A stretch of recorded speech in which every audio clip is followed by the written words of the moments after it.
پاکستانیوں کے لیے خوشخبری، سری لنکا نے پاکستان سے آنے والے سیاحوں کے لیے ویزا فیس مکمل طور پر ختم کر دی ہے۔ کراچی میں تعینات قونصل جنرل سنجیوا پٹیوالا نے اس کا اعلان کیا ہے اور بتایا ہے کہ اس اقدام سے سری لنکا جانے والے پاکستانی سیاحوں کی تعداد میں نمایاں اضافہ متوقع ہے۔ اب پاکستانی شہری ویزا کی درخواست آن لائن دے سکتے ہیں اور یہ آسانی سے سفر کرنے کے مواقع فراہم کرتا ہے۔ قونصل جنرل کے مطابق پاکستان اور سری لنکا کے تعلقات مضبوط ہیں اور اس فیصلے سے دونوں ممالک کے درمیان سیاحت اور تعلقات میں مزید اضافہ ہوگا۔ یہ اقدام نہ صرف سیاحوں کے لیے آسانی پیدا کرے گا بلکہ پاکستان اور سری لنکا کے درمیان دفاعی، تعلیمی اور تجارتی تعلقات کو بھی مستحکم کرنے میں مددگار ثابت ہوگا۔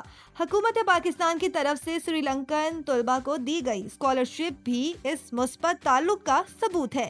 ویڈیو کے آخر میں ہم دیکھیں گے کہ یہ ویزا فیس کی چھوٹ پاکستان اور سری لنکا کے تعلقات پر کس حد تک اثر ڈال سکتی ہے اور پاکستانی سیاحوں کے لیے اس سفر کو کس حد تک آسان اور سستا بنایا جا رہا ہے۔ کمنٹس میں اپنی رائے ضرور بتائیں اور ویڈیو کو شیئر کریں تاکہ سب پاکستانی شاندار خبر سے آگاہ ہوں۔